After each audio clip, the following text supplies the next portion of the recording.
ہم قرآن کریم پڑھنے والے بچے ہیں. جب ہم قرآن پڑھتے ہیں تو ہمارا عمل بھی قرآن پر ہونا چاہیے کہ نہیں؟ میں نے آپ کو مثال دی تھی، آپ ایک راستے پر جا رہے ہیں اور جہاں آپ کو پہنچنا ہے وہ راستہ ادھر جا ہی نہیں رہا، تو آپ کبھی پہنچیں گے؟ نہیں پہنچیں گے، آپ جا ہی غلط راستے پر رہے. قرآن بھی پڑھ رہے ہیں، قرآن پر عمل بھی نہیں کر رہے، تو فائدہ کیا قرآن پڑھنے کا؟ قرآن تو اصل عمل کی کتاب ہے نا، پڑھنے کے ساتھ ساتھ کس چیز کی کتاب ہے؟ عمل کی. پہلی چیز ہمارے اندر یہ ہونی چاہیے کہ قرآن پڑھنے والا بندہ، قرآن پڑھنے والا بچہ نمازی ہو. کیا ہو؟ اللہ تعالیٰ نے کامیاب اس بندے کو کہا ہے کہ الذین هم فی صلاتہم خاشعون. مومن کامیاب ہو گئے. کامیابی کی پہلی نشانی کیا ہے؟ نماز. ہمیں بے حیائی سے، برے کاموں سے، گناہوں سے روکنے والی چیز کون ہے؟ کیا ہے؟ نماز. ان الصلاۃ تنہا عن الفحشاء والمنکر.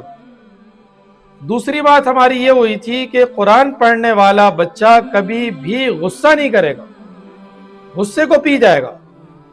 قرآن کریم میں اللہ تعالیٰ نے اچھی صفات میں کیا بیان فرمایا؟ والکاظمین الغیظ والعافین عن الناس. غصے کو پی جاتے. تیسری بات یہ ہوئی تھی کہ امانت میں ہم کبھی خیانت نہیں کریں گے. قرآن کریم میں اللہ نے کیا فرمایا؟ ان اللہ یأمرکم ان تؤدوا الامانات الی اہلہا. کہ امانت داروں کو لوٹاؤ. چوتھی بات ہماری یہ ہوئی تھی کہ ہمیشہ ہم سچ بولیں گے، کبھی جھوٹ. قرآن کریم میں اللہ نے کیا فرمایا؟ یا ایھا الذین آمنوا اتقوا اللہ وکونوا مع الصادقین. اب ہمیں صادق بننا ہے. کیا بننا ہے؟ صادق کا مطلب سچا. ہمیں امین بننا ہے. امین کا مطلب امانت دار. ہمیں مصلی بننا ہے. مصلی کا مطلب نمازی.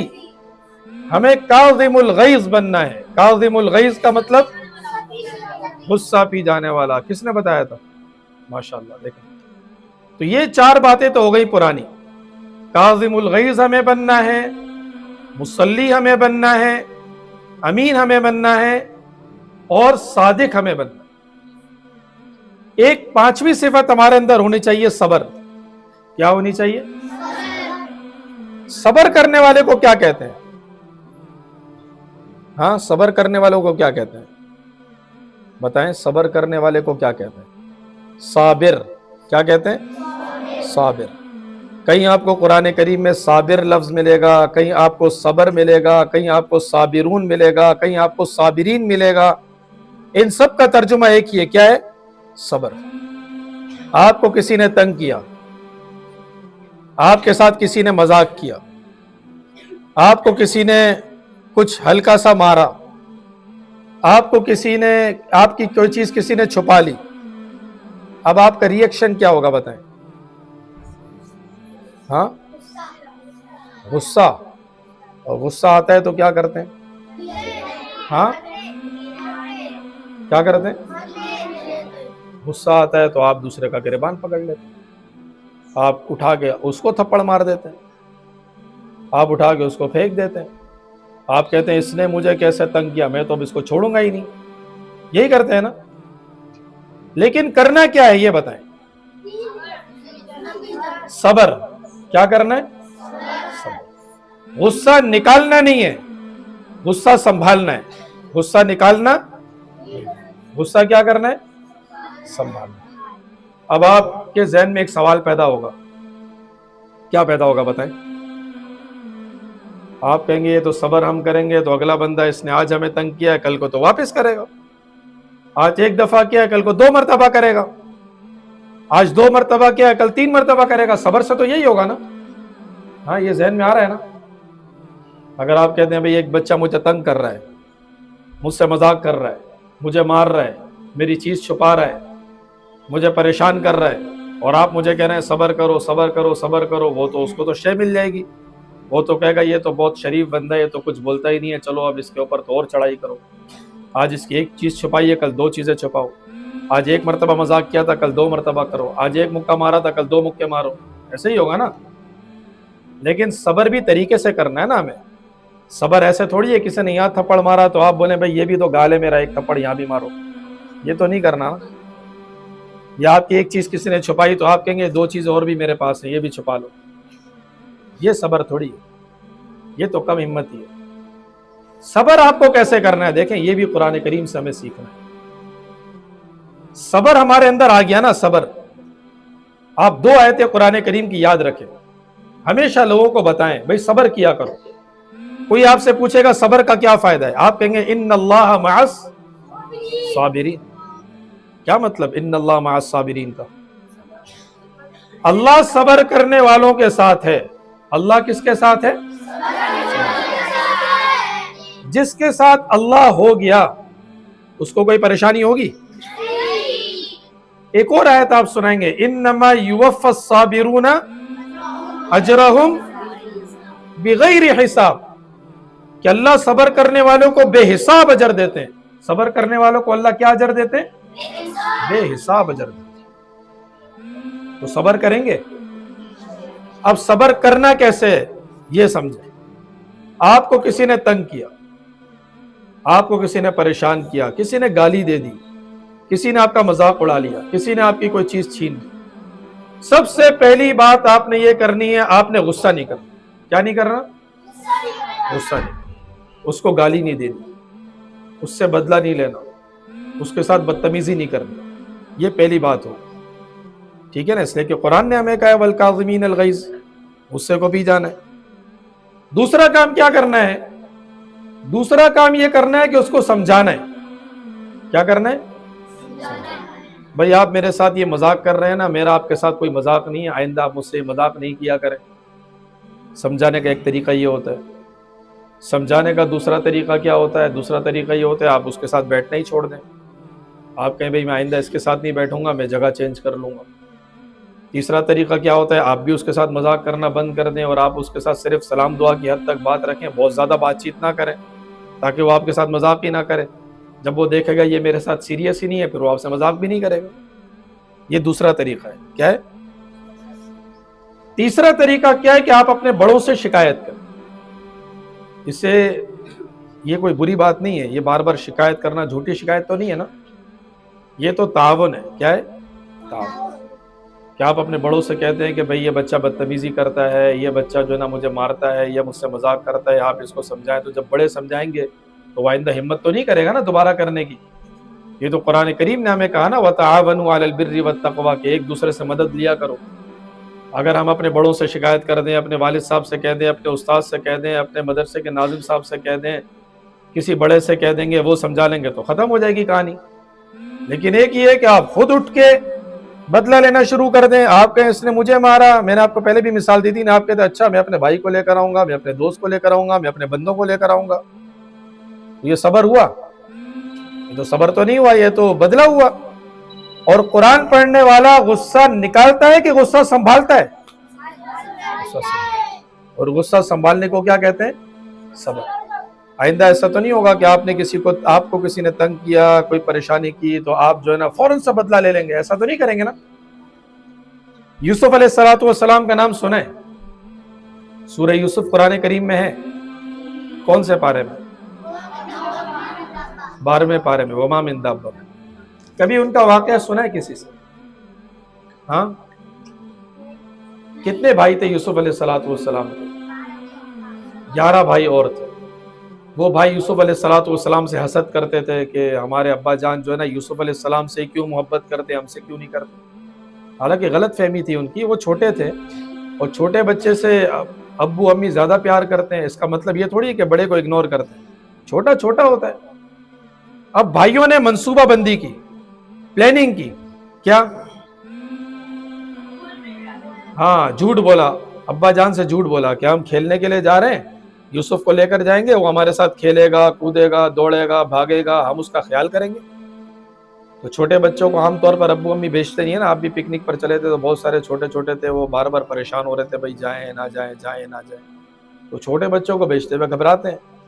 تو یوسف علیہ السلام کے جو والد صاحب تھے حضرت یعقوب، انہوں نے کہا نہیں بھائی، کوئی بھیڑیا کھا گیا، کوئی جانور کھا گیا تو پھر کیا ہوگا؟ تو بھائیوں نے کہا ابا جان ہم پر بھروسہ نہیں کر رہے، ہم اتنے طاقتور لوگ، ہماری موجودگی میں اس کو کوئی نقصان کیسے پہنچا سکتا ہے؟ سب جھوٹ تھا. لے گئے، لے جانے کے بعد کیا کیا؟ کنویں میں ڈال دیا. اور ابو کو جھوٹ بولا آ کر. کیا جھوٹ بولا؟ قمیض لے کر آ گئے، قمیض، اور قمیض پہ تھوڑا بہت خون لگا ہوا تھا، اور کہا کہ اس کو بھیڑیے نے کھا گیا. فَأَكَلَهُ الذِّئْبُ. اور یہ بھی کہا وَمَا أَنْتَ بِمُؤْمِنٍ لَنَا وَلَوْ كُنَّا صَادِقِينَ، کہ آپ یقین نہیں کریں گے لیکن ہم ہیں سچے. اب یعقوب علیہ السلام بھی پریشان، یار یہ کیسا بھیڑیا تھا، بڑا سمجھدار بھیڑیا تھا، قمیض بھی نہیں پھاڑی. کیا پہلے بھیڑیے نے قمیض اتاری ہے؟ قمیض اتار کے کھایا ہے کیا؟ دیکھیں نا، بھیڑیا کھاتا تو قمیض تو پھٹی ہوئی ہوتی نا. اس لیے کیا کہتے ہیں کہ نقل کے لیے کیا چاہیے ہوتی ہے؟ عقل چاہیے.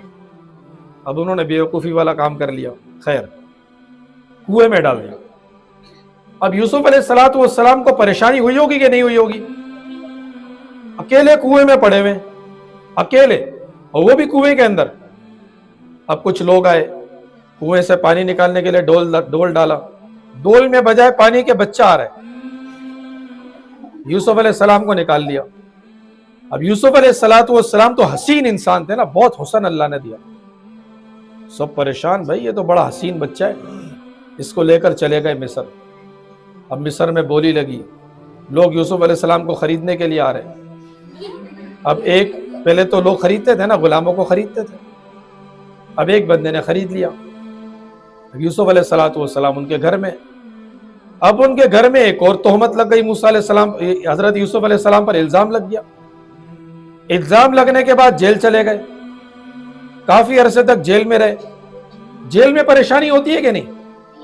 ہوتی ہے. آپ پر کوئی الزام لگ جائے تو پریشانی ہوگی کہ نہیں؟ ہوگی. آپ کو کوئی کمرے میں بند کر دے تو پریشانی ہوگی کہ نہیں؟ یہ سب کچھ کس کی وجہ سے ہو رہا ہے بتائیں مجھے؟ بھائیوں کی وجہ سے ہو رہا ہے. بھائیوں کی وجہ سے باپ سے بھی جدائیگی ہو گئی. گھر سے کوئی بندہ دور ہو جائے کتنی مشکل ہے. بھائیوں کی وجہ سے کنویں میں بھی گئے.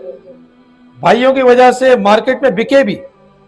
بھائیوں کی وجہ سے الزام بھی لگا.